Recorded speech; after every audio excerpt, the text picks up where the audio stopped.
Lions, let's go!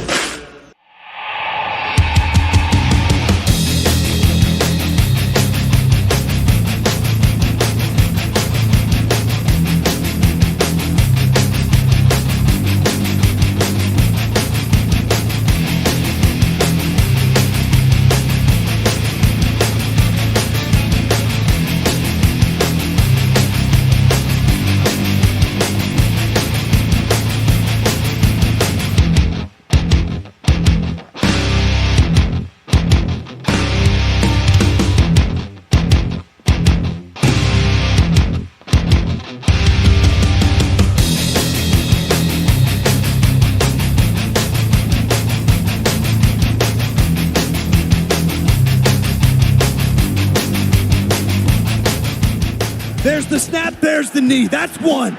You stand up, Jared. Put those arms in the air. All right. Well, hey, good morning. Welcome to the Rise and Grind Morning Show. It is Will and Derek here this morning on March 14th, 2024. We are officially on the second day of free agency, the official free agency, where players can sign and contracts become due. So let's talk a little bit about it this morning. And Derek, good morning. How are you doing this morning? Good morning, man. Happy new league year, my buddy. So I'm excited. Yeah, to get. I didn't know if I was gonna say brother, buddy. You know, it doesn't matter. But yeah, I'm excited, man, to talk about Detroit Lions. I'm a little spiced up this morning. We're on a little earlier. Got some things to do, but I'm ready to talk some Detroit Lions, man, for sure.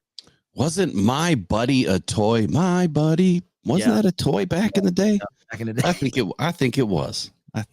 All right. So look. This morning, we got some topics, might have some heat. We don't know yet, but we both got to eat, so we got to get it out. Right away, I want to defend Carlton Davis this morning, right away. So the Lions put out highlights on Carlton Davis yesterday in damage control mode, because while he was on or during the press conference, the reporters that were in the room were asking him questions, and he said, just put on the tape. The question was, can you tell us which game you had a good game last year? And he said, just watch the tape. The tape is there. You know, you're getting a lockdown corner. And so he's like, just watch the tape. And then someone asked him that question, and he's like, man, so much has been going on. You know, he just kind of fumbled through it. He was put on the spot. He didn't have a game in his mind.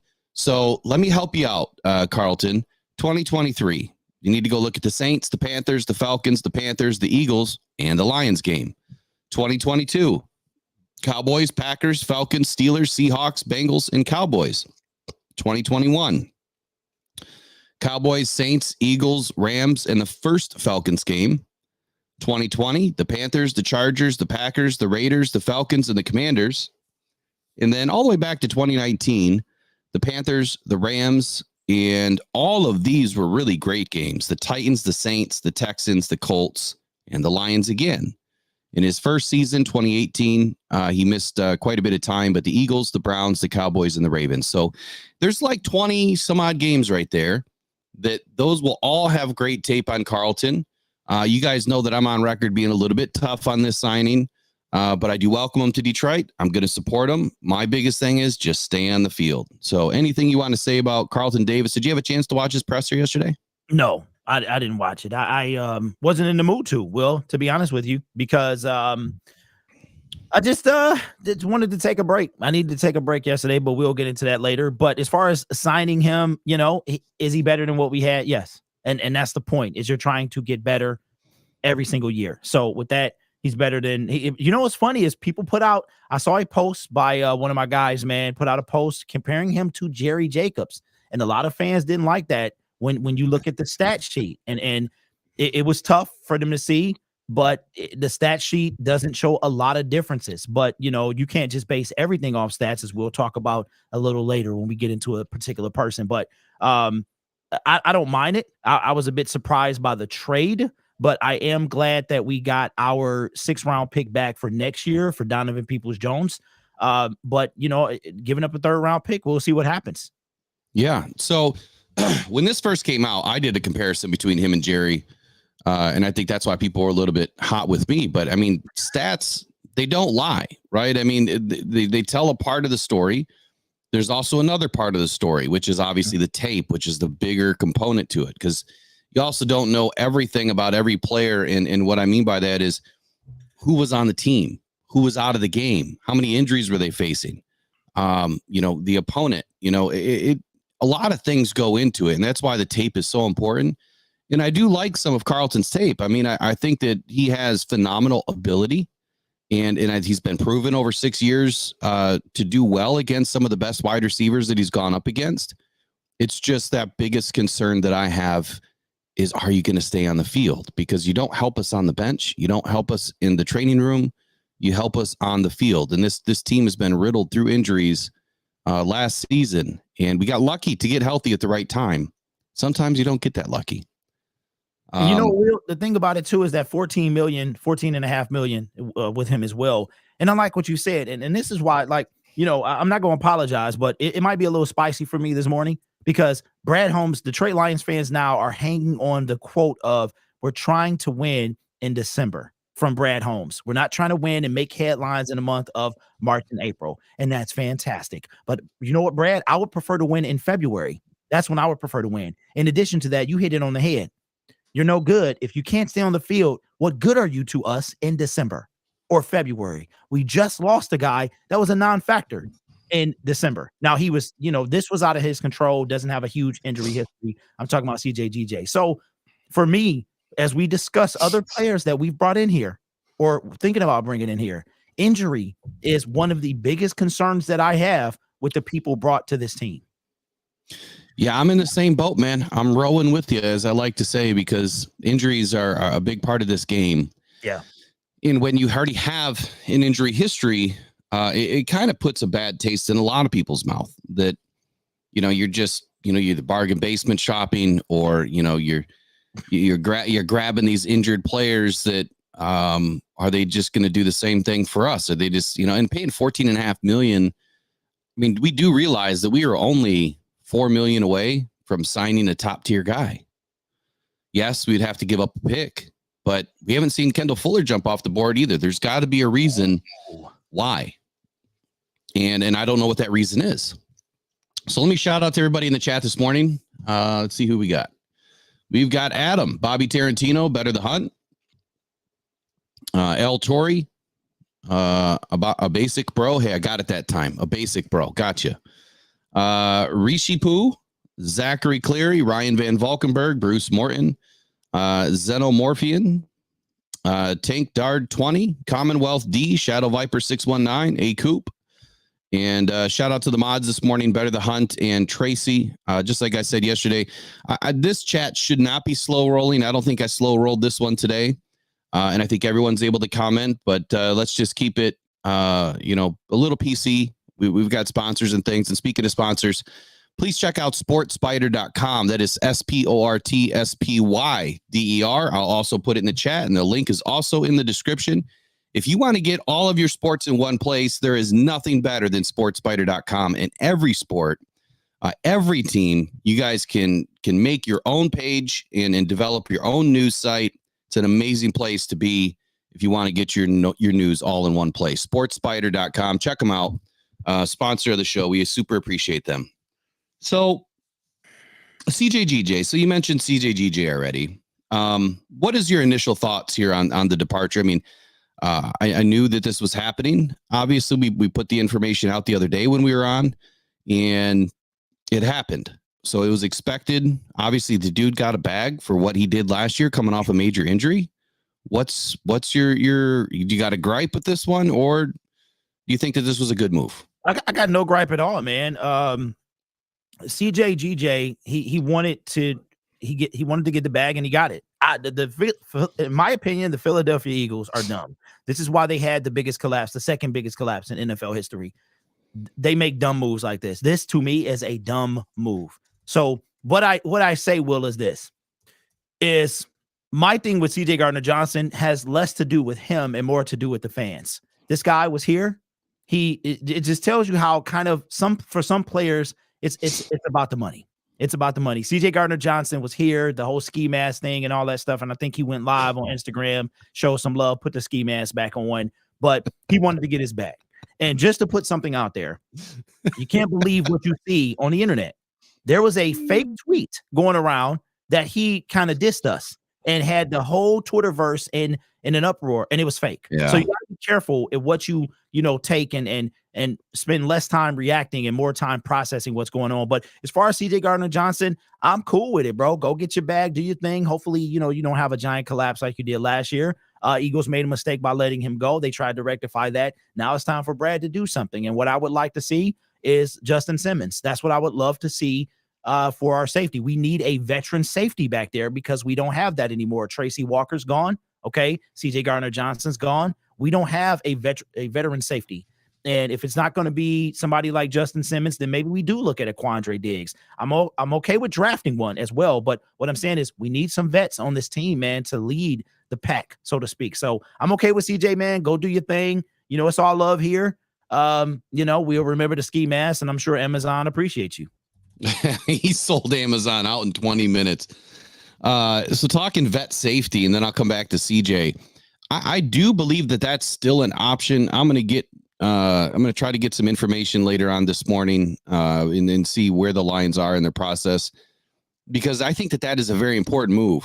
The thing that I've been saying this past week, though, is maybe it's Brian Branch's time because he had such a great rookie season. And I think that, the Lions brass really trust him.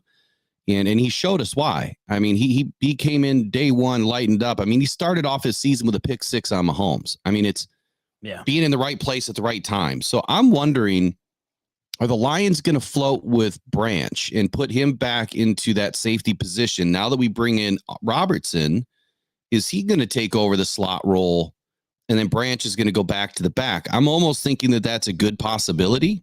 Okay. Kind of makes sense. Makes a lot of sense. I want a vet safety. I just don't know if they're going to do it. So I guess the two things here, it's almost two-pronged. Does Brian Branch go back to his normal position? Does Robertson come down in the slot? Mm-hmm. And do the Lions draft, a safety and not go after a vet?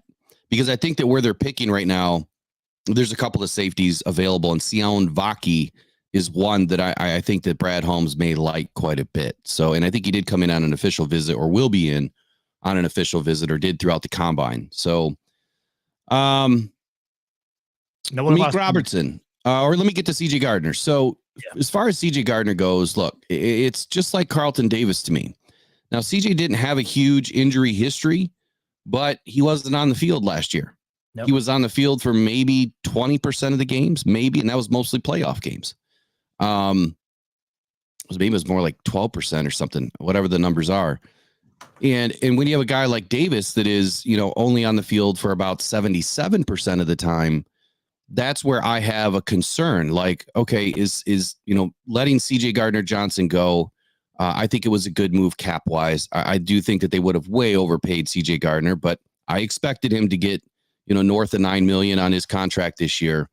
So I think it was a good move. I think that the Lions are trying to clean up a few things. And my biggest thing that I mentioned was, remember the video that I put out of him and Kirby Joseph on the sideline, and that thing went viral. I'm wondering if there was really something to that now, because they didn't even play with CJ. They just let him walk.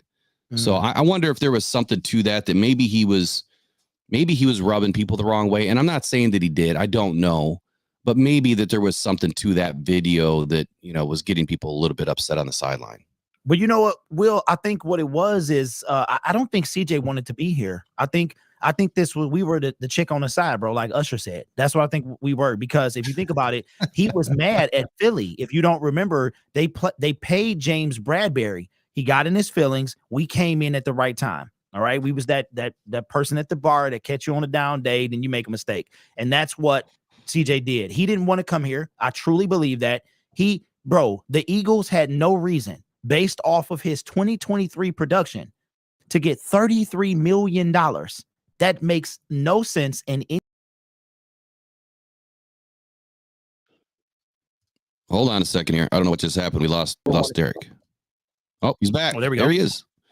Yeah, that was weird, man, because you left. I left and then too. I went 4 points. Yeah. Oh, that's weird, man. So DJ Gardner-Johnson, I just don't think he wanted to be here. I think we were that safety net. He was feeling some type of way. Maybe he saw how we finished the season. But I really think that he went, because he did say that he was flying back home. So, I think Tim. He's from that area too, isn't he?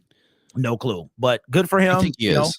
Now it's time for, my thing is this, Will, when you no longer play for my team, you cease to exist. That's when, unless you're Matthew Stafford, then I gotta, but if you once you gone, man, that's it, bro. So CJ, I wish him well. And, we don't see him this year, but eventually we might. And we'll see him. We'll talk to him about him then. So let's get on to another subject here called the chat. Let me see what everyone's saying in here this morning. So Xenomorphian says, is there a chance that Brad is just been really lucky in the draft and he is actually, I won't use that word, but not that great. Not that great at what he's doing. He used a different word, but I'll take this one for a second. I think that we don't know. We don't know what we don't know. To use Brad's words. We don't know these guys. We know Brad over the last 3 years and what he does in the draft with high quality picks. We know what he does there. This is going to be a telling season for us and just who Brad Holmes is picking late in the draft. So I think that he's done the same thing year in and year out in free agency. He's told us from day one he is not going to go out and make splash trades. You can look at all the press conferences around this time, and he says the same thing every single year. Process, plan, not signing big name guys, signing our own guys, build through the draft, and he's stuck to that. So I applaud him for sticking to his guns and sticking to his plan. It's just got to work out. And this will be a year that it's going to tell us who he is. According to our draft position, what is he going to do? So to your question there, I don't think we know just yet, and we'll find out soon. Let's see here.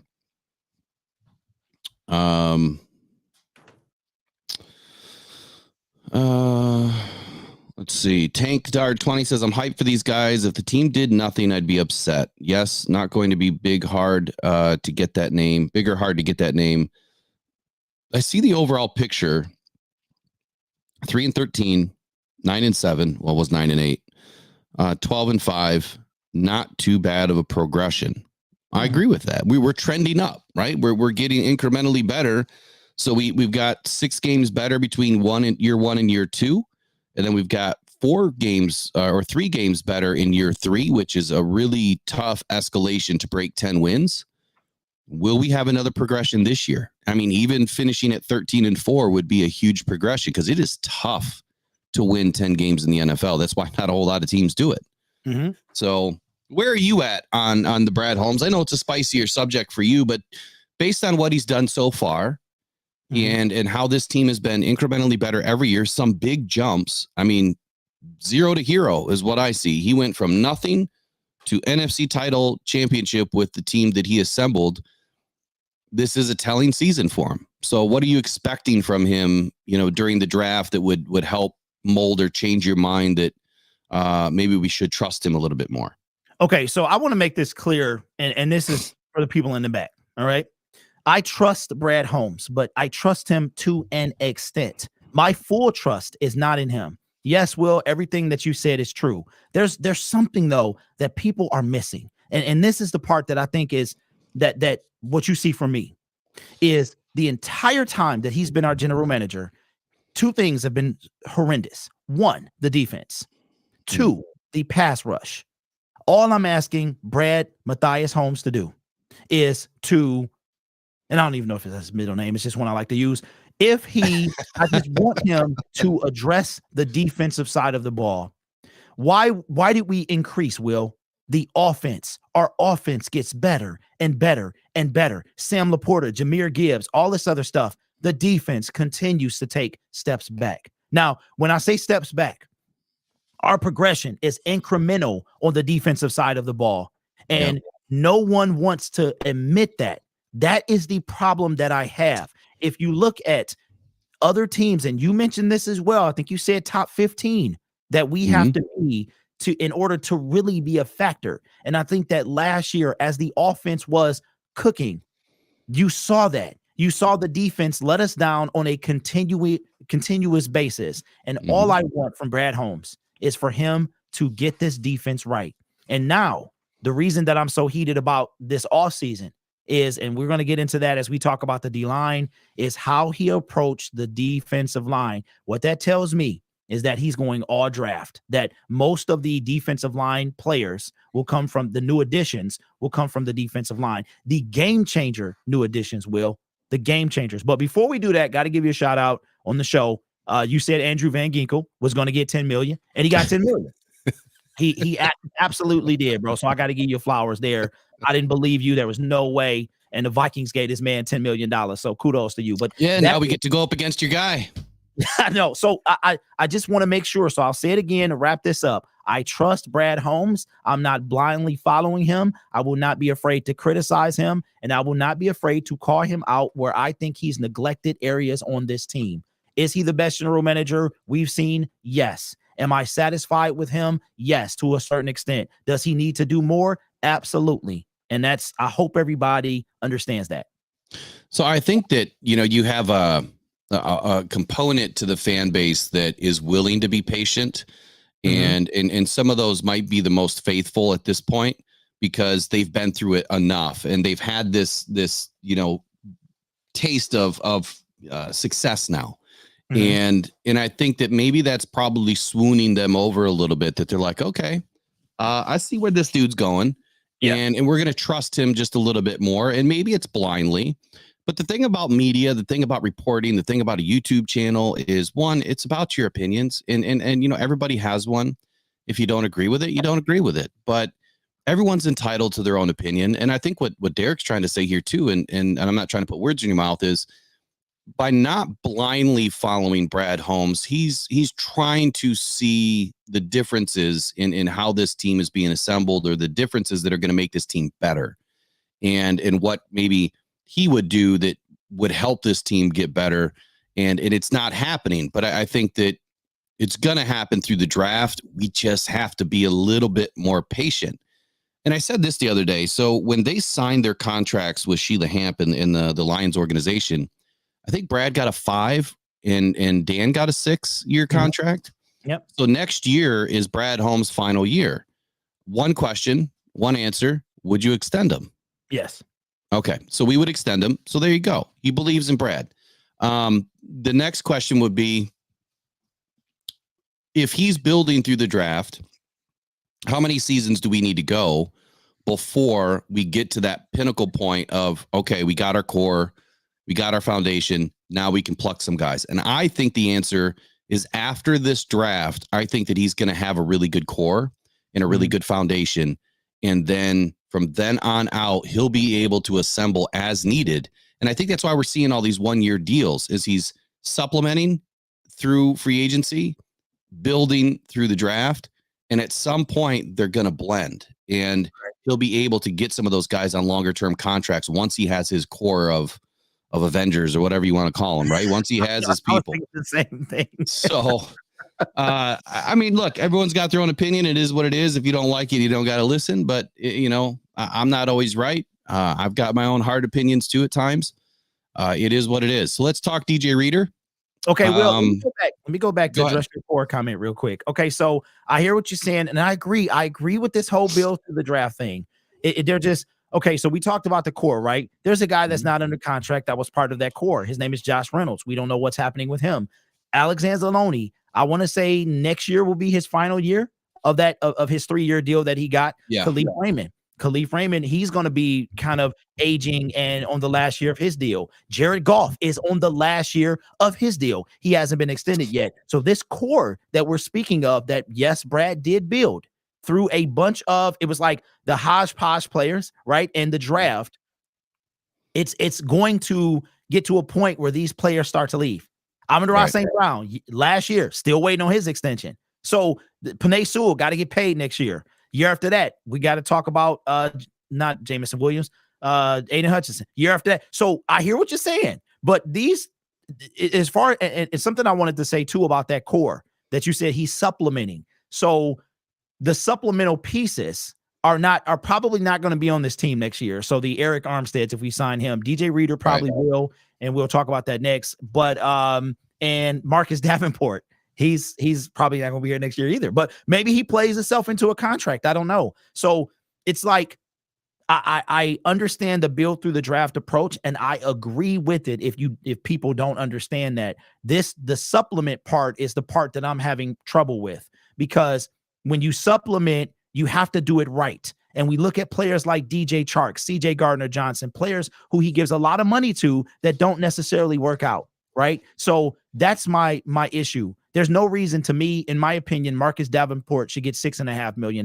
That is ludicrous to me. So that's my thing. And as we get into the spiciest topic of the day, you'll see why. So it hasn't even been spicy yet. No, it has. But we're not in spicy. We're not in what's like the one chip challenge level yet. But we about. Oh geez, I can't believe they pulled those things. I never got to try one. Thank God. Yeah. Yeah. So Ryan, there was some fake news out yesterday about Josh Reynolds. Whoever reported that. That he re-signed. Yeah, that he re-signed. So we don't look. He's expected to come back, and if he doesn't come back, I've been told that it's DPJ that'll be back. So one of those two are supposed to be back. So far, the predictions that I put out there through source they've been spot on so far, and I put them on my Twitter, so they're there. They should be pinned. The guys that are supposed to come back are listed, but anything can happen, anything can change. Let's talk a little bit of DJ Reader. So DJ is going to be in today. Dare I say he's probably already in the building this morning. He came in last night. He flew into Detroit last night for his meeting today. I've called into question this opportunity because it's another injured guy and a guy that's coming off a second quad. So we have verified now it's been 2 quad injuries, one in 2020, one in 2023. And if you're not familiar with a quads injury, it is just like an ACL. And I don't know the extent or the grade that he had. But, if you're ripping your muscles away, from the kneecap area or detaching from the hip area, very, very painful, very difficult to come back from. I mean, if you think these guys are squatting, like 500 pounds or whatever when they're working out, they go back to squatting nothing. They have to squat their body weight to be able to get through this in physical training or PT, whatever you want to call it. I think that it's going to be a tough road for DJ Reader this season. I don't know if he's going to be as impactful as he has been on other defenses, that he was with the Bengals. I do believe when I look at him overall, though, and I look at what he's potentially replacing, there is a big potential for a major upgrade. I'm just concerned about the health component to this. And is he going to be able to have an impact in 2024? That's where I think a multi-year deal comes into play, because they're probably going to get him on the cheap this year and have some big expectations for next year. And maybe not a whole lot of guaranteed money, but we'll see. I don't know that for sure. That's my guess. So Derek, what do you want to say on DJ Reader? And then I have some stats and stuff that we'll go over to once you get through your component of it. Okay. So this is where it gets spicy at, because I made a video the other day about Dollar Store General, right? That he strikes again. And here's why. If you go to the dollar store, there's 2 things that usually happen. One, it's cheap, right? And the second thing is it breaks real easy. Okay. Brad Holmes has a methodical approach that is almost like he's drawn like it's some type of addiction that he has to injured players. Okay. As Will said, his second torn quad in 3 years, an injury that does take a tremendous amount of determination to come from. Okay. DJ Reader has not played a full season in 5 years. Okay. Now, what I'm hearing is that, and I agree with you, Will, that there is potential in this and that. Me, myself, and I can only speak to myself for myself, and that's what my YouTube channel is about. My opinion is I am tired of potentially injured guys with potential. I'm sick of it, bro, because our entire defensive line, I'm being hyperbolic here, is focused on injured players. Josh Pascal, second-round pick, injured player. Levi Onwuzurike, second-round pick, injured player. DJ Reader, injured player, right? That's what he does. And instead of getting someone proven, someone who can make an immediate impact, we have to take a chance on a guy that's injured with potential. Potential, Will, does not change and allow for you to make the Super Bowl after blowing a 17-point lead when you have the 49ers, the first seed in the NFC, by the throat.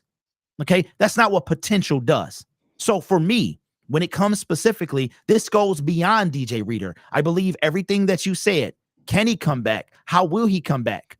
Will he play a complete season? Will he clog up the middle and open it up for everyone else to eat? Because that's what DTs usually do, unless your name is Aaron Donald, Chris Jones, Justin Madubuike, all the guys that get paid, Jeffrey Simmons, right? Ed Oliver, all of those guys. So that is what I feel about DJ Reader. How good is he going to make this team? How much better is he going to make this team? And I'm just tired of our general manager shopping in the clearance bin. And when I say that, it doesn't necessarily mean money-wise.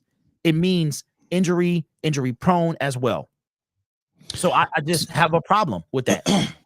So I want to address a couple things in the chat. I've seen a few things in there. I've spoken to a doctor. He won't miss 6 weeks of the season. The heal time isn't that long, even for big dudes, or, you know, that a quads injury isn't that difficult. So let me explain this to you guys. I've done my research on it. After 6 weeks of a quadriceps, you know, the tendon, whether it's been fully frayed or torn, is just like an ACL injury. You can fray the ACL and tear the ACL. This is not a contusion. This is not like a bruise. This is a tear. So after 6 weeks, the quad strengthening, you know, starts to begin. After 10 to 12 weeks, the injury is usually healed. And that depends on whether you've had surgery or not surgery. The timeline is very, very similar with non-operative procedures and operative procedures. After 12 weeks, the patient can resume normal activities after they have full range of motion. And if you've ever had a major surgery, which I've had multiple, full range of motion usually does not happen until the 4-month mark. It is very difficult. Now, these guys have top-notch doctors and trainers. I mean, even in their homes, these guys are, you know, getting the best treatment possible. So it might curb that you know, timeline just a little bit. But this is anywhere from a 3 to 6 month injury, and then the full training begins. So it can be anywhere from, you know, a 3 month you had a bruise and it takes time to heal. A 6 month you had a fray. It could be 9 to 12 months with a full tear. It just depends on the body, and it depends on when you're able to get back to lifting the heavy weight. And let's think about this for a second. This is not a normal guy. This is a guy that relies upon, you know, 500 pounds of strength in every leg, you know, whether it's squatting 500 or whatever, you know, however big his leg muscles are, which they're gigantic. This is a different dude. This is not me and you that's just trying to get back to walking. This is someone that's going up against grown men on the battlefield all the time. So it's a little bit different coming back from an injury and then having the stability to get back to the game and feel comfortable with it. So make sure you do some research on it. We try to provide, you know, as much information as we can. But one thing is medical. All of that information is generally online. I posted a link in the chat here if you guys want to research it for yourself. So DJ Reader, I gotta say something before you go. So this coming from the Detroit Free Press, and this is fantastic.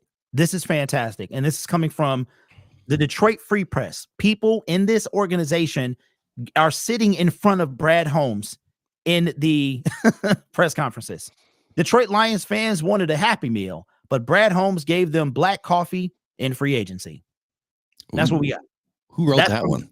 Let me see. It's directly from the Detroit Free Press Twitter app. So no source behind it. Let me see, because I clicked on the article. Let's see. But while you're talking about DJ Reader, now they're making me subscribe, which I'm already a subscriber. But all right. So let me talk about DJ then. What were you saying about sacks and that? So you were saying that there's got to be a threshold for DJ Reader to come back to have an impact on this team. I was saying that him being on our team is supposed to clear the way for the other guys to get sacks. That's what I was saying. Okay. So do you feel like he's going to have an impact on this team at all? You'd mentioned 2 sacks, though. I might have been before we went live, but you had mentioned, 2 sacks. He's got to have a certain amount of impact. If Aiden gets X, if Aleem gets X, like what's because I want to compare him to a couple of people. Oh, okay. So that was about some other stuff on Twitter, but the point is he's supposed to make everybody around him better. That's the point. Yeah. Do you think that he would be an upgrade? I'm going to pull up some of his stats here for just a moment. Do you think that he's going to be an upgrade if he is healthy enough to play? Over whom? Well, it's not going to be Aleem because Aleem's going to be next to him. So Let's take a look at DJ Reader. Overall, 82.2, pretty damn good. Run defense, 75.3. Pass rush, 79.1. Now, last season, yes, he only had 2 sacks to Aleem's 6. He had 27 hurries by way of hits and hurries. He had 5 hits, 34 total pressures. That's pretty darn good for a defensive tackle. If you were to compare him to Aleem McNeil, this is Aleem McNeil here, almost identical. 34 total pressures, 5 hits, 24 hurries. The difference is 5 sacks. Sorry, not 6. That's a really solid comparison. And I think that what that shows you is, overall, Aleem has a better grade, but now we would have 2 guys that are of Aleem's caliber, as long as he's healthy enough to play, Aleem's caliber on the field. Now, what does that do for the Lions? Well, this is what it does. It upgrades Benito Jones big time. A guy that has terrible grades. Only 19 pressures, 4 hits on the quarterback, 14 hurries, and 1 sack. So I feel like this would be an incredible opportunity to upgrade the interior defensive line. My only caveat to this is he's got to stay healthy. He's got to stay on the field. And that's the same thing that I've been saying about Carlton Davis. So you can shop at the bargain basement all you want. You can play the high risk, high reward game that Brad Holmes seems to play. The difference is this going to be 2 years in a row where we're bringing in a guy that is supposed to be really good, but he doesn't play, or he doesn't play to the caliber that we're expecting. So quick shout out to DeGoat23 says, who did you want us to overpay? I'm confused. Imagine adding Trice or either Robinson in the draft. Add DJ and Armstead. We definitely upgrade over the Aquara. So, that's and thank you for the super chat. Much appreciated. Let me get you a tone here. Oh my Detroit, God. Stand up. You've waited for this. One proud nation, stand up. You've waited for this. So if you're asking me or both of us, I guess it doesn't matter. I didn't necessarily want to overpay anybody. I stuck to my guns that I was not in the market personally of having, top tier free agents load up this roster. I did think that Brad was going to go after one, and he's going after DJ Reader, which is a top tier free agent. It just won't be top tier money. And it's someone that carries that, little bit of baggage with him with the injury history. I would have loved to have seen Wilkins, but after seeing what he got paid, that's exactly why he's not in Detroit. Brad Holmes is not going to risk the biscuit, for paying, Wilkins darn near $100 million or whatever it was, $110 million over 4 years. He's not going to do that. He's trying to build through this draft, and he's trying to add guys that can have a future in Detroit for a longer period of time. And to your point on Robinson or either Robinson, I would stay away from Trice. I'm not high on Trice at all. I know that he had a decent combine. It wasn't the greatest. He didn't help himself at all. But whether it's Darius Robinson, who did not have the greatest combine, has all the physical tools. Chop Robinson had an amazing combine. There's some questions surrounding him, but I think either one of those Robinsons would be great additions to this team. And I think it would be welcomed. And I think that, given a year or two in the system, they're going to be phenomenal. It just takes a little bit of time. Derek, who did you really want this offseason that we didn't get? Okay, so I really believe that the word overpay is hilarious to me, because overpay is what would you call overpaying in the NFL? I mean, quite honestly, we overpaid Carlton Davis, but that was a trade. I mean, we were paying the dude $14.5 million, and we gave up a 3rd-round pick. I think that's an overpayment for somebody that is not a shutdown corner. If I see L'Jarius Sneed go to a team for a 2nd-round pick in $19 million a year, I'm probably going to be a little upset about it, because that's a guy that is proven, doesn't have a major injury history, is truly a shutdown corner. I would have much rather given up a 2nd-round pick that you can try to get back by moving your 2 thirds up, or a 4th and a 3rd and a 6th to move up into the 2nd round this year. You could have done anything, any combination of picks. So to answer the question, I think Carlton Davis is overpaid by what we gave up and what we're giving up. But you saw some giant contracts go out. Overpayment, Jonah Jackson, huge overpayment. I said it was going to happen. It happened. So when you look at that, his production, his injury history for Jonah, he was way overpaid, big time, but he got his bag. You know what? I think, and this could be my delivery, and that's okay, because that's just how I am, that it gets lost. And, I got that kind of aggressive, argumentative Stephen A. Smith in me, right? Which is cool, because he's the best at what he does. So I'll take that. So to use the word overpay, I was never asking to overpay anyone. Question, Will, do you think Chris Jones is overpaid? It's a safe space. It's a safe space. I don't believe in safe spaces. That's for the what are they called? Snowflakes or whatever. I'm in my studio and I don't ever feel safe. But anyway, Chris Jones, yeah, I would say based on his age, okay. I think that he got a little bit overpaid, but he's worth it. That's the fine line you have to go through. Like, what is he going to give you on the field? What has he given you already? Okay. And I think you weigh both of those together and it comes up with a number. And that's just what he got paid. Ooh, okay, here we go. Amon-Ra St. Brown, $26 million. Oh, Lord. Do you think that he's overpaid? And this is also for the people in the chat. Do you think Amon-Ra St. Brown will be overpaid at $26 million a year? Will, you don't have to answer that if you don't want to. I'm asking the chat. Now that I brought those up, you get what you pay for. An overpayment, ladies and gentlemen, is Trey Flowers. Trey Flowers was Romeo Okwara. That is an overpayment.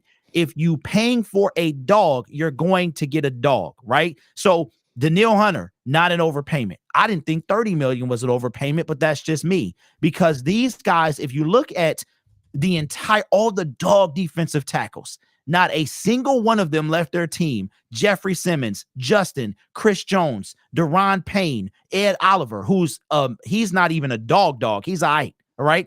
There's a reason these people stay on their teams and they produce. Right. So I wasn't trying to overpay anyone. I just wanted to make our team better. And I don't believe that grabbing one guy who is quote unquote worth, because I mean, I'm worth $30 million myself. But what I'm saying is, I didn't want Brad to overpay for an individual. But let me ask the chat this, put in the comment section. Would you have lost your stuff if you heard that Chris Jones came to the Detroit Lions for $30 million a season? Would you have lost your stuff, or would you have run out in the street with no clothes on because you were going to be streaming Super Bowl? That's what I'm talking about. So that's a great point, because Xenomorphian makes the comment and says, for those that are concerned about money that isn't ours, if overpaying leads to a Super Bowl, is it worth it? So that's in line with what you're saying. And that's all. And I would say that the answer to that would be, I don't think you can put a price on a Super Bowl. And I'm not even saying that, Will. I'm just saying these guys, man, all the people that got this bag. Okay, whether you feel they're worth it is your opinion, right? But I know a lot of them have the stats to back it up. Jonah does not. CJ Gardner-Johnson, overpayment in my opinion. How you gonna pay a guy $30 million and he just coming up 33 off of that's 11 a year? Like, what did you do? You didn't do nothing, right? So that is my point. I was never saying to overpay. I was saying get a quality player. Look at Khalil Mack yesterday. They cut Mike Williams over Khalil Mack, who's 33 years old. They cut him, bro, and Mike is the younger wide receiver. Why? Because he's worth it to them, right? So that's what I was saying. Shout out to Braylon Dennis, the $20 super chat, man. Super appreciated. And let me get this in for you, and then we'll get to your message here. Intercepted, coming back the other way. Ifatu Melifonwu. This is going to be over. Lions are going to win it. Lions are bringing the NFC North title back to Detroit. So I think when you pay for players, that's the end result is right there. Dan Miller calling these calls and bringing you happiness on Sundays. And I think that you have to play to pay. I mean, you do at some point. At some point, you're going to have to pay your own, or you're going to have to pay somebody else to come in to show them how it's done. That's what I'm saying. And so to Braylon Dennis's question here, he says, I have a hypothetical question for everyone. Hutchinson is going to want to get paid soon. So let's say his market value is about 25 to 30 million. Would you let him walk? Me personally, I wouldn't. Ooh. Now, this is a spicy one for me. Yes, it is. Oh, it's a spicy. It's a spicy one for me because right now, well, two things. Number one, on Hunter. The reason why Hunter only went for 25 million a year APY in Texas is because they don't have taxes. So that's like making 35 million here. You know what I mean? On Hutchinson, he is good. He's great. He's not elite right now. I understand he's got some sack numbers. I understand he's got some pressure numbers.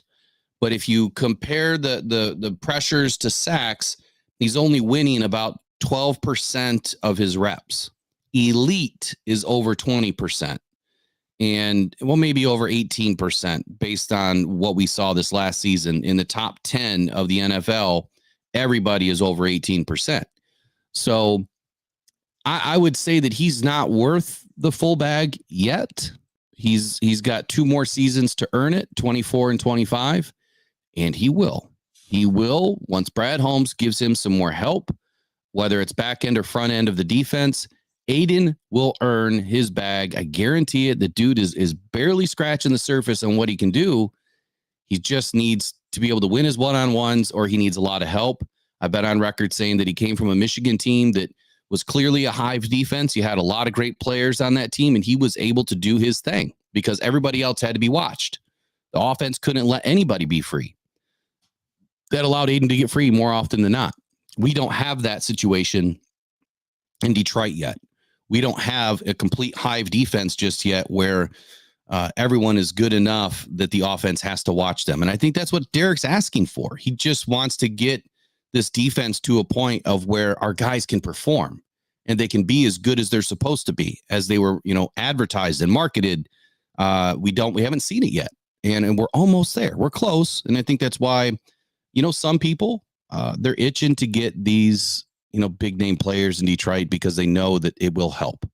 I couldn't imagine Danielle Hunter and Aiden Hutchinson, because I'll tell you right now, Danielle Hunter and Will Anderson, they're about to go off in 2024. We play them too. So I wanted to be at that game. Wifey wants to go with me. So that was on my list before Danielle got sent there. Well, we got anything left, bro? Any more topics? Not a whole lot. Really just thoughts on the new additions and number 4 receiver. Oh, right. Okay. All right. So what are you thinking, man? Are we bringing back Josh Reynolds, or would you like to go outside the organization? What you thinking? Well, I don't think that they're going to grab a wide receiver in free agency. I would be really surprised if they do. They're supposed to bring back either DPJ or Reynolds. It's not in concrete. I don't have a letter from Brad Holmes. I just have someone that told me it's supposed to happen. If it doesn't, I do expect them to try to pick up another wide receiver in the draft, because you just don't know what's going to happen with your number 1. And if your number 1 goes down in Amon-Ra St. Brown, you've got to have somebody to fill his shoes. And I think that they're going to try to target somebody, second, third round to help Amon-Ra. We only have Sam Laporta after that. That's truly an impact player on the offense. As far as receivers, we haven't seen enough out of Jahmyr Gibbs out of the backfield yet as far as a pass catcher, but we've heard great things about it. We've seen glimpses of it. So I think that they're going to target another wide receiver. And as far as my overall thoughts on the additions, look, Davis, just stay on the field, buddy. Just stay on the field. Robertson, I think that was a good pickup. I think that that's going to fill in for CJ Gardner. And Davenport, yeah, I'm 50-50 on this one. I think that he's going to be an upgrade, over some of the options that we've had this last season, but I have to see it. I haven't seen anything yet. So shout out to the DeGoat23 for his $1.99 super chat. It says Panay shut down Hunter each game we played them. He did. He played pretty well against them. Hunter didn't really do much, but that's the one thing. If you look at all of their stats, all of these top guys that did go up against the number one offensive line, you don't expect them to have, a good game. You hope that they don't have a good game on our end of it. Now, if he would have been breaking through everybody else's line, which he about did, then you have to look at that opportunity because there's 17 games, in a schedule. And if you're playing the same team twice a year, well, there's 15 other games that they can help you win. So shout out to DeGoat23. Let's get you in here. Bro, we talking. Oh, go ahead. No, go ahead. You're fine. No, we're talking about Panay Sewell, bro. Like this guy about to get a bag. Not everybody wins against him. So the dude still had 16 and a half sacks. So obviously he was doing something. And it ain't like he got to play Panay Sewell for 17 games. So I understand that, but we trying to find holes. And the dude got 16 and a half sacks for a reason. And he was going up against other NFL caliber. All of these players, even Dan Skipper is an NFL lineman. So I hear you. Go ahead, hit the thing, bro. Give him his love. Oh, hey, wrong one. Yeah. We're clapping for you. I promise to go. We're clapping for you. Here we go. And then I'll chime in about receiver number 4. One final time, Jared. One final time. Moves in behind center. Takes the snap. Takes the knee. This game is over. All right, go for it, Derek. What do you got to say? All right, so Josh Reynolds, I'm a little nervous because this has a history. We are now in day 2, okay, of officially the start of the free agency period, and Josh Reynolds is not signed. That is an issue. It was an issue last year with Jamal Williams and DJ Chark. Something is going on. Don't know what it is yet. As far as him versus DPJ, to me, it's I don't know. DPJ he's younger. He has the bigger upside. He's the bigger wide receiver as far as frame, so wouldn't be bad. Now, if he goes outside of the organization, got a Brad Holmes guy coming off an ACL, I believe it is, 218, 6'4", by the name of Mike Williams would fit absolutely perfect in the whole team. Because he is a big body wide receiver who I watched in LA. If he can stay healthy, he doesn't have to be number 1, doesn't have to be number 2. We can have him be number 3. Okay. So, which is what Josh Reynolds is. You would have Khalif Raymond as 4, and then whoever else is 5 and 6. So, what happens? I don't know. The fact that both of these guys are not signed yet is a cause for concern if you wanted them back, in my opinion. So, if they don't come back, one of those guys, I believe Mike Williams could be a legit opportunity. I just wanted to bring something in as well. Diana Rossini dropped about 10 minutes ago that Marcus May is visiting the Titans, but there are several other teams that are interested in his service as well. Maybe the Detroit Lions could be one of them. Be interesting. I don't know Mike Williams' contract history, so I don't know how much he's looking to make. Yeah, I agree with you. I mean, if you're bringing in a big body wide receiver, we could use it. So I'm going to finish the day on the chat here and see what else we have in here for this morning. Any questions? Any statements? It probably wouldn't be that much. He coming off the, and plus he got a bag before, so I think he's going to take maybe between 5 and 10 for a year or something. I mean, then at that point, yeah. I mean, Reynolds is probably going to command at least $5 million, I would assume, and that would be a friendly deal. He's at the tail end of his career, but I think that Reynolds is a safety net for Jared Goff, because more often than not, Josh Reynolds is a great player and he does great things. I know people are holding him hostage for the drop in the NFC title game. But I know I've said that plenty of times that there was a lot more that went wrong in that game than just, that player too. Let's see here. So Kiara says there's one guy in the roster that definitely deserves a big payout, and that's Panay. He makes all of those elite pass rushers look like JV players. And that's exactly right. And I think my biggest concern right now to kind of end the day is the offensive line. That's right. I think that, we got Graham back. We've got Panay back. We've got Taylor Decker back.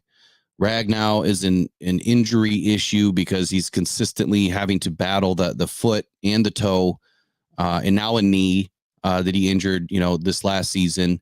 So I'm a little concerned about it. I'm hoping that they're still looking for, another option at left guard or right guard because Graham can play both.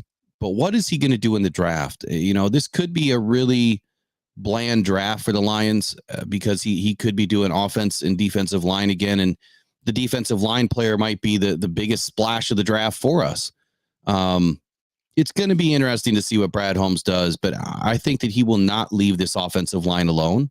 I think that that's his bread and butter right now is making sure that this offense stays healthy and ability to move the ball, because without it, we've got nothing. Offense wins championships over the last many years. Defense helps get you there. And that's why he's building the offense first. So I think he's going to pay attention to the offensive line. I just don't know with who right now. Last night I went over all of the options that were available in Off the Cuff last night. So there's a segment in there too about that. And we'll go over it again tonight at 8:00 on Off the Cuff. Derek, what do you want to say to everybody to end the show this morning? We are dropping out at 9. Derek has some things to do. That's why we started at 8. Well, let's send everybody off to a good Thursday. Yeah, I hope everybody has a great Thursday, man. And I just got to say this, life is like a box of chocolates. You never know what you're going to get, but you know what you're going to get from me. And it is one of those things that you have to have. I'm an acquired taste for sure. And I wouldn't have it any other way. A lot of people are afraid to speak against the status quo, and I am not. So with that being said, somebody in the chat mentioned about building this team for continued success. And I can only speak for myself here, but being one of 4 teams to never appear in the Super Bowl, being one of 12 teams to never win it, being a half hour away from doing something we've never done before, that's going to be with me for a long time. And in my honest opinion, there's no reason we should have lost against the San Francisco 49ers. It is haunting me to this day. It will continue to haunt me. And I don't know how we can speak about continued success when we just now seeing it. Some of these Lions fans act like, oh boy, here we go. Because we've got incrementally better every year that we're supposed to have all this continued success. And I don't know if they watch football, because apparently I don't, but that's not how the NFL works at all. Ask the Buffalo Bills, ask the San Francisco 49ers. Unless your name is Andy Reid and Patrick Mahomes or Tom Brady and Bill Belichick, you ain't seen it. So for us to be so ahead of the curve just fascinates me. So with that being said, have a great Thursday. You know where to find me, and I appreciate all of y'all. All right. So quick question in here from Jason McLeod. He wants to know about bets and coming off an 18-sack season. Do we think that'll have an impact in the NFL? Catch that tonight, 8:00 Off the Cuff right here on Rock Down Detroit Lions. And Rock Down Syndicate is going to Rock Down Syndicate permanently April 1st. So if you want to watch this morning show, please head over to Rock Down Syndicate. The description, everything has all of the information you need, and subscribe, because that's where we're going to be moving forward on April 1st. Look, it's going to be a great Thursday. It's rainy, and it's going to rain in Detroit today. It's going to rain players. We're going to get some names today, hopefully, on the board, and we'll see if we can make this team a playoff contender once again in 2024. So that's all for Rock Down Syndicate this morning show. Derek, you have a great day, man. Everyone else, take care. We'll see you all tonight.